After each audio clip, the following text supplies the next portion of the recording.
আল্লাহ তাআলা দরবারে শুকরিয়া আদায় করছি যে মহান রব্বুল আলামিন আমাদেরকে আখির জমানায়, শেষ জমানায়, যেই জমানায় মানুষকে কার আগে জাহান্নামে যেতে পারে এই ফিকির এবং এই চেষ্টায় ব্যস্ত। এমন একটা জমানা ছিল যে জমানার মানুষগুলো কে কার আগে জান্নাতে যেতে পারে এই ফিকির তাদের ভিতর ছিল। কিন্তু এখন আমরা এমন একটা জামানা এবং কাল অতিক্রম করছি যে জামানার মানুষগুলো নানা দিক দিয়ে কে কার আগে জাহান্নামে যেতে পারে সেদিকে সকল মানুষ ব্যস্ত। এমন একটি করুণ পরিস্থিতি, করুণ সময় আল্লাহ তাআলা আমাদেরকে একটি দিনই উঁচা ফিকির এবং আল্লাহ তাআলার জমিনে আল্লাহ তাআলার দিন প্রতিষ্ঠা করার এক স্বপ্ন নিয়ে এই ইসলামী আন্দোলনের অফিসে আসার তৌফিক দান করেছে, এর জন্য শুকরিয়া আদায় করছি আলহামদুলিল্লাহ। আলহামদুলিল্লাহ। শুরু হতে যাচ্ছে ইসলামী যুব আন্দোলন শিবচর উপজেলা শাখার উম্মেদপুর ইউনিয়ন শাখার কমিটির তরবিয়ত অনুষ্ঠান। তরবিয়ত অনুষ্ঠান হলো, আগে আমাদের একটু পরিচিত হওয়া দরকার তরবিয়তটা কি। তরবিয়ত হলো একটা শিক্ষা। তরবিয়ত শব্দের অর্থ হলো শিক্ষা। কি শিখব? আমাকে আল্লাহ তাআলা আমাকে দায়িত্ব দিয়েছে। আপনারা কিন্তু আমাদের কাছে দায়িত্ব চাননি, চেয়েছেন কেউ চাননি, তবে দায়িত্ব এসেছে। দায়িত্ব এসেছে, আল্লাহ তাআলার পক্ষ থেকে দায়িত্ব এসেছে। দায়িত্ব কিভাবে পালন করা যায় এটা একটা শিক্ষার প্রয়োজন। প্রতিটি মানুষ সে যে স্তরে কাজ করুক না কেন তার একটা প্রশিক্ষণের প্রয়োজন হয়। যে কাজ করেন না শিখে সেই কাজ করতে পারেন না। এরকম এটা একটা কাজ। আমি সমাজে দ্বীনের আওয়াজ উঁচু করব, আল্লাহ তাআলার কালিমাকে, আল্লাহ তাআলার আওয়াজকে আমি উঁচু করব, এটা আমার শেখার প্রয়োজন আছে। এই জন্য এই শেখার জন্য এই শেখার জন্য মূলত তরবিয়ত অনুষ্ঠান। তরবিয়ত অনুষ্ঠানের অনেক সময় লাগে। দিনব্যাপী এই অনুষ্ঠান করতে হয়, দিনব্যাপী অনুষ্ঠান করতে হয়। তবে কর্মব্যস্ততা সবারই আছে এবং কে বলে ঝাই ঝামেলা, কেউ এর থেকে মুক্ত না। তারপরও এর মাঝে যতটুকু সময় পাওয়া যায় এতটুকু একবারে না হওয়ার চেয়ে কিছু হওয়া তো ভালো। তরবিয়ত অনুষ্ঠান আমরা যে দায়িত্বে আছি, আমার কাজটা কি, সভাপতি সাহেবের কাজটা কি, সম্পাদক সাহেবের কাজটা কি, প্রচার সম্পাদকের কাজ কি, অর্থ সম্পাদকের কাজ কি, এই কাজগুলো আমাদের একটু বুঝে নেওয়া। এরপর আমরা পরবর্তীতে ইনশাআল্লাহ আল্লাহ চাহে তো বড় আকারে তরবিয়ত অনুষ্ঠান করব।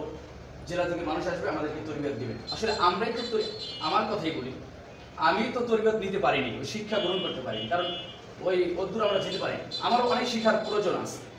এখন আমরা সাধারণত স্যাম্পল একটু ধারণা নেই, যে এই ধারণার দ্বারা আমরা ইউনিয়ন পর্যায়ে কাজ করতে পারি, যেন আমাদের কাজটা বন্ধ না হয়ে থাকে।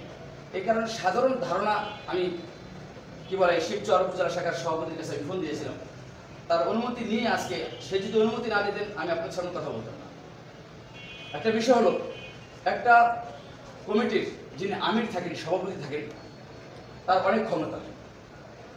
তার কথা ব্যতীত আন্দোলনের কোনো কাজ কোনো কর্মী করতে পারবে না। তার কথা ব্যতীত আন্দোলনের কোনো কর্মী কোনো কাজে হাত দিতে পারবে না, কোনো মিটিং মিছিল কিছু করতে পারবে না। সম্পূর্ণ এর নেতৃত্ব দেবে সভাপতি সাহেব। এই জন্য কার কি কাজ এই সম্পর্কে আমি সংক্ষেপে আলোচনা করব। ইনশাআল্লাহ পরবর্তীতে আমরা বিস্তারিত আলোচনা শুনব। তবে আমাদের উদ্দেশ্য কি, আমাদের মাকসাদ কি, যদি আমাদের সভাপতি সাহেব আন্দোলনের সভাপতি সাহেব আসে, ফোন দিয়েছিলাম, যদি আসে ইনশাআল্লাহ তার মুখ থেকে শুনবেন। আমাদের একটা কথা আছে, আমি আপনাদের কাছে জানতে চাই, এই জমিন বানিয়েছে কে? আল্লাহ তাআলা বানিয়েছে। আসমান বানিয়েছেন কে? আল্লাহ তাআলা। তাহলে বলেন, আপনাকে আমাকে সৃষ্টি করেছে কে? আল্লাহ তাআলা। আপনাকে আমাকে আল্লাহ তাআলা আসমান সৃষ্টি করলেন, জমিন সৃষ্টি করলেন, আপনাকে আমাকে আল্লাহ তাআলা বানালেন। এখন আপনি আমি কার কথা মতো চলেন? আল্লাহ তাআলার কথা মতো চলার কথা। আপনি আপনার পিতার সম্পত্তি ভোগ করেন, আপনি আপনার পিতার ঘরে লালিত পালিত হয়েছেন, এখন আপনার বুদ্ধি জ্ঞান হয়েছে। এখন যদি আপনি আপনার পিতার পরিচয় না দেন, তাহলে এই সন্তান কেমন সন্তান বলেন? এই সন্তানটা কেমন পর্যায়ের সন্তান? যেই সন্তান পিতার ঘরে জন্ম নিল, পিতার ঘরে থেকে থেকে ছোট্টবেলা থেকে এই পর্যন্ত লালিত পালিত হলো, বড় যখন তার বুদ্ধি সাহস হলো, এখন সে আর পিতার পরিচয় দেয় না। এই সন্তানটা যেমন, তার চেয়ে বেশি খারাপ ওই বান্দা, যে বান্দা আল্লাহ তাআলার জমিনে থাকে, আল্লাহ তাআলার আসমানের নিচে থাকে, আল্লাহ তাআলার অক্সিজেন ভোগ করে, আল্লাহ তাআলার দেওয়া রিজিক ভক্ষণ করে, সব কিছু আল্লাহ তাআলার দেওয়া, তার জান, তার মাল, তার হাত পা, চক্ষু, নাকিশা, ব্রেন, সব কিছু যে আল্লাহ তাআলা দিলেন, সেই বান্দা যখন একটু বড় হয়, আর ওই বান্দা যখন আল্লাহ তাআলাকে না মানে, আল্লাহ তাআলার হুকুম যখন না মানে, ওই বান্দা ওই সন্তানের চেয়ে বেশি খারাপ। ওই সন্তানের চেয়ে বেশি খারাপ। এই জন্য ভাই, হুকুম জমিন আল্লাহর, আসমান আল্লাহর, আইন চলবে কার? আল্লাহ। আপনার ঘরের শাসনকর্তা আপনি, আপনি ইনকাম করেন, আপনার ফ্যামিলিতে আপনি টাকা দেন, আপনার ওয়াইফ অথবা আপনার ভাই বোন আপনার গাইড মানে না, এখন আপনি কি করবেন? আপনি তো এই কথা বলতে বাধ্য হবে যে আমি টাকা কামাই করি, আমি টাকা দিই, শরীরের রক্ত কি বলে আমি ঝরাই, ঘাম হিসাবে বের হয়, আমি অর্থ সম্পদ সব কিছু আমি করি, আমার কথা চলবে না, তার কার কথা চলবে? এরকম কথা আসবে কি আসবে না? আসবে। আল্লাহ রাব্বুল আলামিনও সে একই কথা বলতে চান যে আসমান আমার, জমিন আমার, অক্সিজেন আমার। 1 মিনিটের অক্সিজেন যদি বন্ধ হয়ে যায়, শুধু 1 মিনিট না, 1 মিনিটের অক্সিজেন কিনতে গেলে অনেক টাকা লাগে, অনেক টাকার প্রয়োজন হয়। দুনিয়ার বান্দার জন্য যে জিনিস সবচেয়ে বেশি দামি, আল্লাহ তাআলা সেই জিনিস বান্দার জন্য ফ্রি, সেই জিনিস বান্দার জন্য আল্লাহ তাআলা ফ্রি করে দিয়েছেন। তা আল্লাহ তাআলা বলতে চান যে সব কিছু আমি দিলাম তোমাকে, জন্ম থেকে কি বলে মৃত্যু পর্যন্ত সব কিছু আমার দেওয়া, তুমি আমার হুকুম মানবা না মানবা কেন? আমি যেরকম আমার অর্থ সম্পদ দিয়ে আমি আমার ফ্যামিলির খরচ চালাই, আমার ফ্যামিলি আমার কথা না শুনে যেরকম আমি রাগান্বিত হই, মহান আল্লাহ রাব্বুল আলামিনও রাগান্বিত হন যখন মহান আল্লাহ রাব্বুল আলামিনের সব কিছু ভক্ষণ করে আমি মহান আল্লাহ রাব্বুল আলামিনের হুকুম মানি না, তখন আল্লাহ তাআলা রাগান্বিত হন। ভাই বলেন, বিচারক যদি আসামির প্রতি রাগ হয়, বিচারক যদি আসামির প্রতি রাগান্বিত হয়, ওই আসামির উকিলের কত জেরা করবে, আর যতই জেরা করুক ওই আসামির কোনো খালাসের ব্যবস্থা আছে নাই? কেন নাই? কারণ স্বয়ং জজেই তার উপর নারাজ, স্বয়ং যিনি ফায়সালা দেবেন তিনি তার উপর নারাজ, তাহলে উকিলের জেরা করে আল্লাহ হবে কি? হ্যাঁ, মহান আল্লাহ রাব্বুল আলামিন যদি আমার উপর আপনার উপর নারাজ হয়, তাহলে হাজার হাজার কি বলে দুনিয়ার সমস্ত মানুষ আমার পক্ষে সাক্ষী হলেই আমার কি ফায়দা? কোনো ফায়দা নেই। এই জন্য আল্লাহ রাব্বুল আলামিন বলেছেন, ইয়া আইয়ুহাল্লাযীনা আমানু দুখুলু ফিস-সিলমি কাফা। হে ঈমানদার, আমরা এখানে যারা আছি সবাই তো ঈমানদার। কি বলে? আলহামদুলিল্লাহ, আমরা সবাই ঈমানদার। আল্লাহ তাআলা বলেন, হে ঈমানদাররা, তোমরা পরিপূর্ণভাবে ইসলামের মধ্যে প্রবেশ করো। এই কথা দ্বারা কি বোঝায়? পরিপূর্ণভাবে ইসলামের মধ্যে প্রবেশ করো। তাহলে মনে হয় কিছু মানুষ পরিপূর্ণ নাই, কিছু মানুষ অপরিপূর্ণ আছে। আমার এই সাদা জামাটা যদি সাদা, পুরোটা সাদা থাকে, তাহলে বলবেন না জামাটা পরিষ্কার। একটা কলমের মাথার একটা দাগ যদি আমার জামায় পড়ে, কি বলবেন? পরিষ্কার, জামাটা পরিষ্কার, কিন্তু একটু দাগ আছে, বলবেন না? পুরোপুরি পরিষ্কার না। হ্যাঁ, আমার টুপিটা খুব সুন্দর কিন্তু ময়লা, কি বলবেন? সুন্দর বলবেন না? কারণ কি? সুন্দর হওয়া সত্ত্বেও এটা ময়লা, এটা ভালো না। সাধারণ একটা স্পটও যদি থাকে জামার মধ্যে, ওই জামাটা যত দামি হোক আর যত সুন্দর হোক, সব পরিষ্কার, এক জায়গায় শুধু একটা স্পট, তাহলে কোনো ব্যক্তি এই জামাকে বলবে না এই জামাটা সুন্দর, বলবে একটু স্পট আছে। ঠিক তদ্রূপ ভাবে কোনো ব্যক্তি যদি আল্লাহ তাআলার সম্পূর্ণ হুকুম না মানে, শুধু নামাজ পড়ে, শুধু নামাজ পড়ে, রোজা রাখে, টাকা আছে, হজ করে, যাকাত দেয়, আর কোনো হুকুম মানে না, আল্লাহ তাআলার যে আরো অনেক হুকুম আছে এই হুকুম মানে না, এই ব্যক্তি পরিপূর্ণ ইসলামের মধ্যে ঢুকছে, এটাও বলা যায়। হারাম কিন্তু গণতন্ত্র বলেছে, তবে না, মদ খাওয়া হারাম ঠিক, আমি যাদেরকে লাইসেন্স দিই তারা বেটে। গণতন্ত্র মদের দোকানে লাইসেন্স দিয়েছে না? দিয়েছে। তাদেরকে গণতন্ত্র সরকার কোনো কিছু বলে না, কিন্তু যাদের লাইসেন্স নেই তাদেরকে ক্রস ফায়ার দিয়ে হত্যা করে। ঠিক আছে? কোরআন বলেছে না, লাইসেন্স দিলেও সেটা জায়েজ না। কোরআন এটাকে মদকে হারাম করেছে, গণতন্ত্র এটা হালাল করেছে। এরকম ভাবে কোরআনের অনেক আইন আছে, কোরআন একটা বলেছে, গণতন্ত্র তার উল্টো। এই জন্যই বলা হয় গণতন্ত্র একটা কুফরি মতবাদ। গণতন্ত্র একটা ধর্মের নাম, হিন্দু একটা ধর্মের নাম, বৌদ্ধ একটা ধর্মের নাম, খ্রিস্টান একটা ধর্মের নাম, ইহুদি একটা ধর্মের নাম, গণতন্ত্র একটা ধর্মের নাম। যদিও এটা ধর্ম হিসাবে সমাজে প্রচলন করে না, কিন্তু এটা তারা নীরব আন্দোলন চালিয়ে যাচ্ছে। মানুষের অন্তরে নামাজ পড়ে 5 ওয়াক্ত, কিন্তু গণতন্ত্র করে। কোরআনের সাথে সাংঘর্ষিক মা বাবার কথাই মানা যায় না, সেখানে কি বলে গণতন্ত্র কিভাবে মানতে পারি? সম্ভব না। যে নামাজ পড়ে 5 ওয়াক্ত কিন্তু গণতন্ত্রের পিছনে দৌড়ায়, তাহলে আপনি বলেন সে কি কোরআনের পক্ষে কথা বললো? কোরআনের পক্ষে রইল না, কোরআনের বিপক্ষে গেল। অবশ্যই কোরআনের বিপক্ষে গেল। এই কথা আমাদের একবারে ভালোভাবে উপলব্ধি করতে হবে। আল্লাহ বলেছেন ইসলামের মধ্যে পরিপূর্ণভাবে প্রবেশ করো এবং শয়তানের পথ অনুসরণ করো না। এরপর আরেক আয়াত আল্লাহ রাব্বুল আলামিন বলেন, ওয়ালা তামুতুন্না ইল্লা ওয়া আনতুম মুসলিমুন। মুসলমান না হয়ে মরো না, মুসলমান না হয়ে মরো না। তাহলে মুসলমান না হয়ে না মরার কথা আর এক জায়গায় ইসলামের মধ্যে ঢুকতে বলছে, আর এক জায়গায় শয়তানের পথ অনুসরণ করতে নিষেধ করছে, আর এক জায়গায় ইসলাম না মুসলমান না হয়ে মরতে নিষেধ করছে। এর ব্যাখ্যা কি? এর ব্যাখ্যা হলো কোরআনের যে আইন আছে, কোরআনের আইন ব্যতীত দুনিয়ার কোনো আইন কানুন মানা চলবে না, যদি সেটা কোরআনের বিপক্ষে হয়। তবে যদি কোরআনের বিপক্ষে না হয় তাহলে সমস্যা নেই। কোরআনের বিপক্ষে যদি কোনো আইন কানুন হয় সেটা মানা সম্ভব নয়। যে ইসলামী যুব আন্দোলন এটা চায় যে দেশের প্রতিটা যুব সন্তান যেন যেরকম ভাবে মানব রচিত সংবিধান মানুষকে, যুব সমাজকে কলুষিত করেছে, অপবাদ দিয়েছে, অপমান করেছে, এই জন্য ইসলামী যুব আন্দোলন চায় এই সকল যুব সমাজকে ওই অপবাদ থেকে উদ্ধার করতে, ওই সকল যুব সমাজকে নোংরা পথ থেকে উদ্ধার করে রাসূলের তরিকা, সাহাবাদের তরিকার অনুসরণ এবং অনুকরণ করার জন্য এই সকল যুবকদেরকে আহ্বান করে। কোরআন রাসূল করিম সাল্লাল্লাহু আলাইহি ওয়াসাল্লাম যুবকদেরকে দিয়েছেন সম্মান। রাসূল বয়ান করতেছিলেন, এক যুবক পিছনে এসে দাঁড়িয়ে আছে, রাসূল তার গায়ের চাদর খুলে যুবকের কাছে ঢুকে বেড়েছে। যুবক চাদরকে হাতে নিয়ে চোখের পানি ছেড়ে দিয়েছে আর বলছে, ইয়া রাসূলুল্লাহ, আপনার চাদরের উপর বসার শক্তি কার আছে? আপনি আমাকে সম্মানিত করেছেন, আল্লাহ আপনাকে সম্মানিত করেন। সুবহানাল্লাহ। দেখেন যুবকদেরকে আল্লাহ রাসূল সাল্লাল্লাহু আলাইহি ওয়াসাল্লাম বলেছেন, আমাকে সবচেয়ে বেশি কি বলে সাহায্য সহযোগিতা করেছে যুবকেরা, আর সবচেয়ে বেশি বিরোধিতা করেছে বৃদ্ধরা। আল্লাহ রাসূল এবং আল্লাহ তাআলা এই কথা বলেছেন, যুবক বয়সের ইবাদত বৃদ্ধ বয়সের ইবাদতের চেয়ে অনেক গুণ বেশি দাম। হ্যাঁ, সব দিক থেকে যুবকদেরকে আল্লাহ তাআলা একটা সম্মান দিয়েছেন।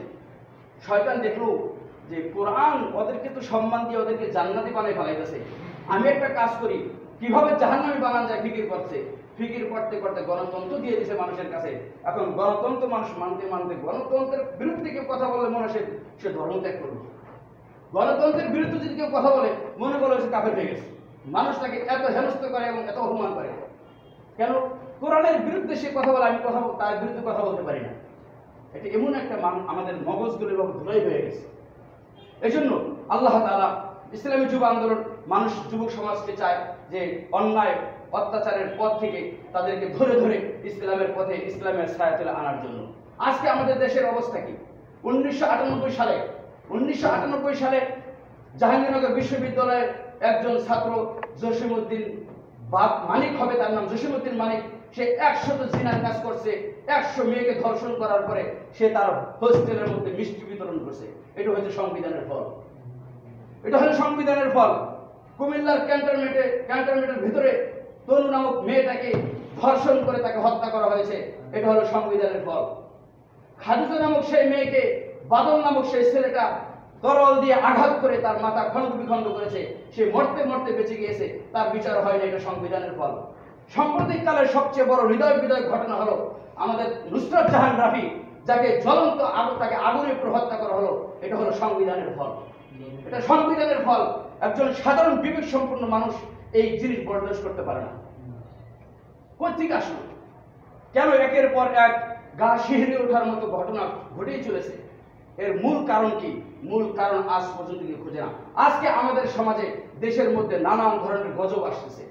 দেখেন গত মাসের মার্চ মাসে কতগুলো আগুন লেগেছে, কতগুলো আগুনে পুড়ে হত্যা করা, কোনো প্রাণী হত্যা করা যায় না।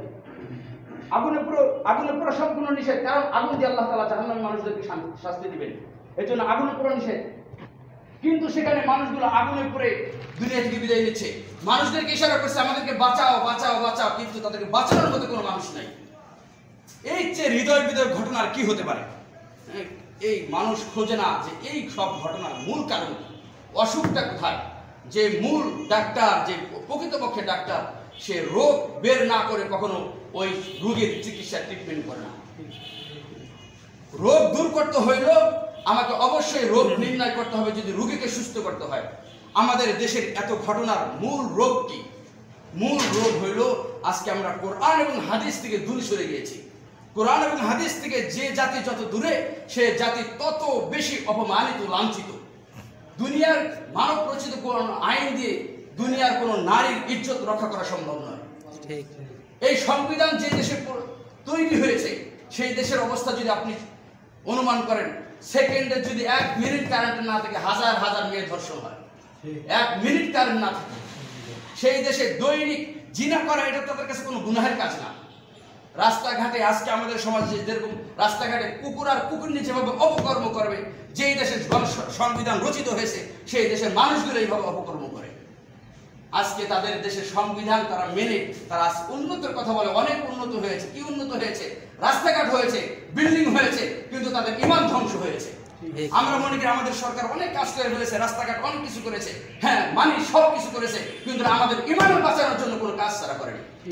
ভাই আজকে আমি যদি রাস্তা না খেয়ে মারা যাই, এই না খেয়ে মারা যাওয়ার কারণে আমি জাহান্নামে যাব না, তবে আমার ইমান অসুস্থ হয়ে যদি আমি মারা যাই আমি জাহান্নামে যাব। দেশকে আজকে উন্নতির জোয়ার বয়, কোথায় উন্নত? দেশে বারবার সরকার নারী, কিন্তু নারীর ইজ্জত বারবার প্রতিটা সেকেন্ডে লুণ্ঠন হচ্ছে। ওই সরকার নারী, কিন্তু সরকার নারী, কিন্তু নারীর ইজ্জত কি রক্ষা পাইছে? পায় না, পাবেও না, কোশ্চিনকালও পাওয়া সম্ভব না যতক্ষণ না পর্যন্ত এই দেশে কোরআন এবং হাদিসের আইন চালু না হবে।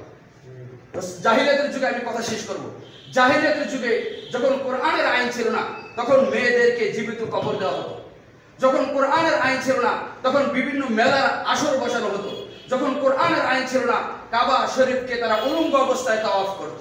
যখন কোরআন এসেছে তখন কাবা শরীফ থেকে সে সকল উলঙ্গপনা দূর হয়ে গেছে। যখন কোরআন এসেছে তখন মেলা দূর হয়ে গেছে। যখন কোরআন এসেছে তখন সকল অপসংস্কৃতি দূর হয়ে গেছে। আবার যখন কোরআন এই দেশে চালু হয়ে গেছে তখন কোরআনের হাওয়ার নিচে এসে একজন যুবতী মেয়ে টেকনাফ থেকে তেতুলিয়া যাবে, তার ইজ্জতের তার মনের ভিতর কোনো ভয় ছিল না, কারণ আমার পাহারাদার প্রতিটা গাছ, আমার পাহারাদার প্রতিটা যুবক ছিল সেই সময়। প্রতিটা মেয়ে তার ইজ্জত নিয়ে কোনো পেরেশানিতে পড়তো না, একটা অভিভাবক পেরেশানির মধ্যে পড়তো না। আজ যখন কোরআন বিলুপ্ত হয়েছে, কোরআন দূর হয়ে যাচ্ছে, আবার আমাদের দেশে মেলা আসছে, আসে নাই? কালকে পয়লা বৈশাখ দেখবেন হাজার হাজার বেশ্যা আর বেশি সেখানে ঘোরাফেরা করবে। মনে রাখবেন মেলার সর্বপ্রথম আয়োজন করছে শয়তান। মেলার আয়োজক আমি বিস্তারিত বলবো না, আমি গত জুমায় বলেছি মেলার আয়োজক সর্বপ্রথম যে মেলার আয়োজন করছে সে হলো ইবলিস। দ্বিতীয়বার বৈশাখের মেলা আয়োজন করছে তার নাম হলো রবি ঠাকুর। শয়তানের গন্তব্য যেখানে, রবীন্দ্রনাথ ঠাকুরের গন্তব্য সেখানে, কারণ সে তো মুসলমান না। হ্যাঁ, আপনি মেলায় যাবেন কার ডাকে সাড়া দিয়া? হয় শয়তানের ডাকে সাড়া দিয়া, না হয় রবি ঠাকুরের ডাকে সাড়া দিয়া। আপনি তো মুসলমান না, কারণ আপনি তো সাড়া দিলেন শয়তানের ডাকে, না হয় হিন্দুর ডাকে, একই তো বিষয়। আজকে কোরআন নাই, আমাদের দেশে মেলা আসছে। আজকে কোরআন নাই, হাজার হাজার কাপড় পরেও আজকে মহিলারা উলঙ্গ। যে পোশাক পরে, এই পোশাক পরাচ্ছে না পরে ভালো ছিল, কারণ একটা উলঙ্গ মহিলা এখানে রাস্তায় হাঁটলে কেউ তার দিকে ভালো করে তাকাবে না, কারণ সে পাগল বলবে মানুষ। আর যেভাবে পোশাক পরে এটা মূলত পোশাক না, মানুষদেরকে আরো আকৃষ্ট করার জন্য। কোরআনের আইন না থাকার কারণে ওই সময় যেরকম পুরোপুরি বিবস্ত্র হইতো, এখন বিবস্ত্র হয় না, ঠিক তার চেয়ে বেশি। কোরআনের আইন না থাকার কারণে, কোরআনের আইন না থাকার কারণে আজকে প্রতিটা সেক্টরে নারী নির্যাতন হচ্ছে, পুরুষ নির্যাতন হচ্ছে। এই জন্য ভাই আমাদের সমাজে শান্তি এবং সুখ আনতে হলে অবশ্যই কোরআনের আইন আমাকেও মানতে হবে, এবং আমার দেশে কিভাবে সমাজে কোরআনের আইন বাস্তবায়ন করা যায় সেই চেষ্টা প্রচেষ্টা করতে হবে। যারা করে তাদের সাথে ওতপ্রোতভাবে লেগে থাকতে হবে। ইসলামী যুব আন্দোলন এটাই চাই। আমাদের সাহেব চরমনাই তার উদ্যোগ যে যুব সমাজ আজ ধ্বংসের দিকে যাচ্ছে, যুব সমাজকে কিভাবে বাঁচানো যায়, এই জন্য তিনি কি বলে 16 সালে এই যুব আন্দোলনের কমিটি গঠন করেন। তো ভাই আমাদের একটা কথা মনে রাখবেন, আমরা যুব কর্মী, আমরা ইসলামী যুব আন্দোলনের কর্মী। অন্য একজন যুবক যেই কাজ করে আমি সেই কাজ করতে পারবো না, সাবধান। একজন অন্য যুবক যেই কাজ করে আমি সেই কাজ করতে পারবো না। যদি ইতিপূর্বে করে থাকি এখন থেকে ডিলিট করতে হবে। কারণ আপনি গান শুনবেন, সাপোজ শোনেন না কিন্তু শোনেন, এখন শুনলেন, এখন আপনি নাম লিখেছেন ইসলামী যুব আন্দোলনের, আপনি গান শুনবেন, এলাকার মানুষ বলবে চরমনাই বিশ্বাস হুজুরের দল ইসলামী যুব আন্দোলনের কর্মী এই গান শুনে। বদনাম কার হয়েছে জানেন? বিশ্বাস হুজুরের বদনাম হয়েছে। বদনাম কার হয়েছে জানেন? ইসলামী দলের বদনাম হয়েছে। আপনার একার বদনাম হয় নাই, পুরা বিশ্বব্যাপী যে আন্দোলন চলছে সে আন্দোলনের কি বলে বদনাম হয়েছে। আপনার একার কারণে পুরা বিশ্বব্যাপী যে একটা আন্দোলন চলছে, আন্দোলন বাধাগ্রস্ত হচ্ছে। এই জন্য ভাই ইসলামী যুব আন্দোলন সে অন্য যুবকদের কাছে থাকবে ঠিক, অন্য যুবকদের সাথে, একজন মক্ষর যুবকের সাথে সে চলবে। ইসলামী যুব আন্দোলনের একজন কর্মী একজন মক্ষর যুবকের সাথে চলতে পারে, তবে সে মদ মুখে তুলতে পারে না। ইসলামী যুব আন্দোলনের একজন কর্মী একজন গাঁজাখোর ইয়াবাখোর তার সাথে চলবে, কিন্তু সে গাঁজা এবং ইয়াবা হাতে নিতে পারে না। সে কেন চলবে? তাকে কিভাবে দাওয়াত দিয়ে ইসলামী যুব আন্দোলন আনা যায়, এই জন্য চলবে। এই জন্য চলবে।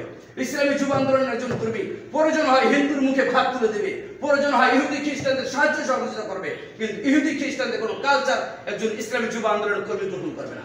রসুল যেটা করেছেন, রসুল মদিনা শরীফে গিয়েছেন, মদিনা শরীফে ইহুদি খ্রিস্টানদের সাথে রসুল বসবাস করেছেন। এরপর কি বলেছেন? এরপর বলেছেন মান তাশাব্বাহা বিকওমিন ফাহুয়া মিনহুম। খবরদার, আমরা ইহুদি খ্রিস্টানদের সাথে চলি ঠিক, তবে তাদের কোনো কালচার তোমরা গ্রহণ করবে না। যদি করো তাহলে তুমিও সেই দলের অন্তর্ভুক্ত হবে। এজন্য ভাই, ইসলামী যুব আন্দোলন আমরা নাম লিখিয়েছি। আল্লাহ তাআলা শুকরিয়া। আসলে এখানে কথা বলার যোগ্যতা আমাদেরও নাই, আমারও নাই। তারপর আল্লাহ তাআলা দায়িত্ব দিয়েছেন, সেই দায়িত্ব আমাকে পালন করতেই হবে। মনে করবেন এটা আল্লাহ তাআলার পক্ষ থেকে এক নিয়ামত। এই নিয়ামতের কদর যখন বান্দা না করে, লা ইন শাকারতুম লা আযীদান্নাকুম ওয়া লা ইন কাফারতুম ইন্না আযাবি লাশাদীদ, মানুষ যখন নিয়ামতের শুকরিয়া আদায় না করে, তখন আল্লাহ তাআলা তার নিয়ামতকে ছিনিয়ে নেন এবং তাকে আযাবে গ্রেফতার করে। একটা ধরো নিয়ামত ছিনিয়ে নেওয়া, এটা আশ্চর্যের বিষয় ছিল না। নিয়ামত চলে গেছে, কিন্তু নিয়ামত নেওয়ার পর আল্লাহ তাআলা আযাব দিবেন, এটাই ভয়ানক বিষয়। হ্যাঁ, আল্লাহ তাআলা আমাকে দায়িত্ব দিয়েছেন, এখানে যারা যেই দায়িত্ব আছেন, আশা করি সেই দায়িত্ব পুরোপুরি পালন করে।